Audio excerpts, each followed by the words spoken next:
Hi, welcome to today's edition of the Lance Roberts Show podcast right here at realinvestmentadvice.com. Super excited today because we have one of my favorite writers, Michael Kahn, joining us today. Of course, he's written for Barron's, he's written for Market Watch. He does, you see a lot of his work everywhere, currently talk markets as well. He's a technician, certified market technician, which brings a little bit of a different angle to the conversations that we're going to have here today, because a lot of times a lot of our guests are more macro in nature, and what I like about Michael is that it doesn't really matter what the headlines say. He's just looking at the charts and the figures and making determinations from that. So Michael, welcome to the podcast today. Glad to have you here. Hey, this is be fun. Thanks. Yeah. Well, I guess let's start from where we were just a couple of weeks ago. You wrote an article called "The Obligatory Market Comment," and talking about how the markets are performing right now, and still have a kind of a bullish tone to them. Of course, in the week or so after this, we've had this issue with trade wars, and of course the issue with China. The markets took a bit of a tick off here from the recent highs. What did you make of that? Is this something changing in the overall market environment? What should investors be looking at right now? Well, I think you look at the big picture, and I know I'm supposed to be the chart guy, but you can't live in a vacuum, and you follow kind of what's going on here. And it's really no denying that the numbers are pretty good, and that's coming from a chart guy. So I think that the economy is still okay, and if you look at the chart then and say, well, why did this happen? Well, I could give you all kinds of wonky chart reasons why it happened, like resistance or reversals or overbought or things like that. But what these things do just tell you that the market's doing something, not the market's going to go down because this wonky thing happened, but this thing happened because the market is in some sort of transition and probably needs to pull back a bit. And that's what I think is happening. I think there's a pullback. I'm not going to say, it's going to be over here, it's going to go over in a week or whatever it is. I think that where the market is right now is a likely place to see a short-term bottom. But, I don't want to go ahead and say, okay, everybody, water's clear, let's go in. I want to see some proof that is happening. And this is something I said in a conversation yesterday, saying I'm not quite convinced this is the buy right here, even though I think this is the area that it's going to happen. So, and of course, today it opened up lower, so I guess I was vindicated. But again, just looking at the overall picture, I think things are pretty good. We had this necessary, I think, pullback, and I would still look at those companies and sectors that have withstood the decline, and wait for the signal that the market's going to give you that it's ready to continue higher. Well, it's an interesting thing. I'm going to play a little bit of a foil with you today, just so we can have kind of a conversation back and forth about different things, and just try to develop a little bit bigger picture of how markets are working right now, some of the dynamics. One of the things that, and I don't disagree with you, and of course, we had this run up from December the 24th lows.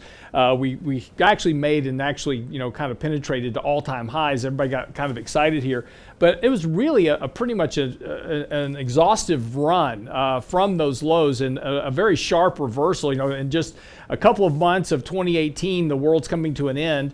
We see a reversal by Fed Chairman Powell on interest rates, and of course quantitative easing, and of course a lot of conversation about getting a trade deal done that provided a lot of fuel and support for the markets on this rally. But like with anything, the markets are a little bit like a rubber band. When they move too far below a moving average or too far above it, those moving averages are going to act like gravity and pull prices back. And the reason I say that, Michael, is because you are a technician and you do understand this, is this is something we know that happens a lot in the media and a lot in the markets that are put out there. Just keep buying, and the markets are going to keep going up. But can investors do better for themselves by paying attention to some moving averages, some basic technical, incorporating some basic technical analysis in their portfolio management? Well, you know what my answer is going to be, of course. The simplest things are the best for most people. And you look at the overall motion of the market, because markets do have momentum. And I don't want to use the term momentum like all these indicators that we like to use, but people see rising prices, they want to get in, and then it goes up a little bit more, and the next guy gets in, and so on. So that's how it's kind of a you have it, now I want it, and then the next guy wants it. So I do believe that markets have momentum, and they will carry on in the direction they're already moving, unless something happens from the outside. Something can happen from the inside as well, as you mentioned, being too far from a moving average, which just really means investors got a little too excited too fast. So they bought a little bit too aggressively, and it needs to pull back a little bit. The trend is just an important thing. So if it's on its way up, chances are it's going to go up. Now I have to warn that you can't extrapolate too far out into the future, because that's how people get in trouble at the end of bull markets. They think it's going to keep going higher when they don't see the signs that it's reversing. Right. What I saw this month were short-term signs of that reversal. I mentioned some of those names. I don't even want to get into the jargon. Just signs that the market needed that break, and that you wait for a logical place. I know logic is a bad word to use when talking about the market, but you wait for a likely place to see where support, which really means demand for stocks, is going to pick back up. I think we're in that area now. As far as the trade deal, I mean, it's been on again, off again for weeks, if not months. And, one day everything's great and we're going to have this fantastic deal. The next day, sorry, they walked away from the table. And then you hear the next day after that, or a couple days later, it was back on again. So you got to tune that stuff out. You got to look at the bigger picture of the market. Again, those numbers look pretty good behind the market. The trend looks good. I think money is flowing into stocks, and I have indicators. Everybody has indicators to kind of quantify that. But I think it's a buying opportunity in most areas. I won't say all areas. It's certainly not a blind buy the dip like it might have been in 2017. But I think you stay with it until you have really solid proof that the big picture has changed. Well, I think that's an interesting thing that you talk about here, because when we kind of look at the market, it's interesting about prices, and the one thing that fascinates me about technical analysis is that it tends to tell you that something is needs to happen, or something's potentially going to happen here, but there's nothing that suggests it's going to happen tomorrow. And then it's always interesting that maybe a few days later something happens that triggers this. And again, when the markets were just plunging, back in December, heading into the December 24th lows, the markets had gotten very, very oversold. They got very extended to the downside. We had written back on December the 24th saying this is probably the bottom. We're probably going to see a rally here. Of course, that was then later that day when Mnuchin came out, started talking about he's going to call all the banks, and he's going to call the plunge protection team, the president's working group on the markets. And then Donald Trump had come out and started talking about getting a trade deal done. And that was the headlines that the price action suggested something was likely going to occur to create a rebound in stock prices. And again, just a couple of weeks ago, markets were very extended, just as you were talking about, we were writing about as well, is that this market's probably going to have a correction here, but it needs something to make that correction occur.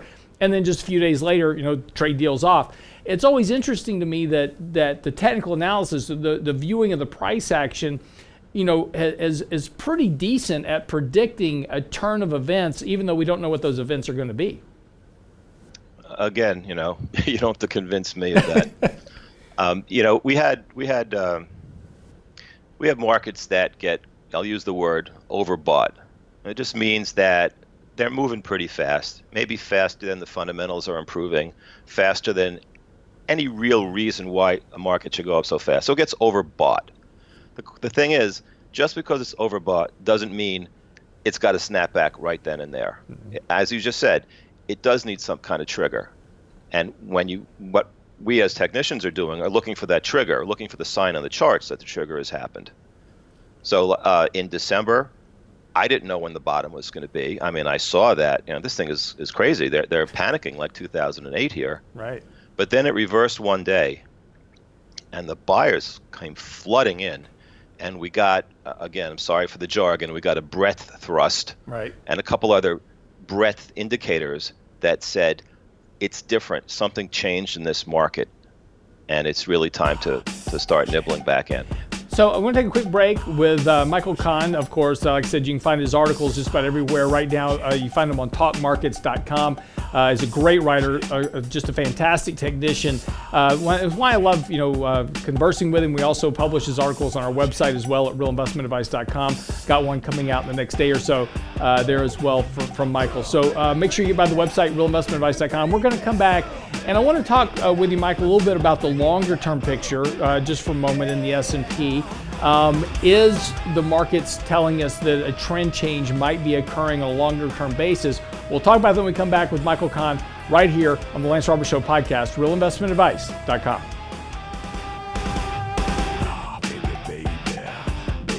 You can get daily real investment news you can use, delivered at the speed of the internet. Sign up for Lance's newsletter now at realinvestmentadvice.com.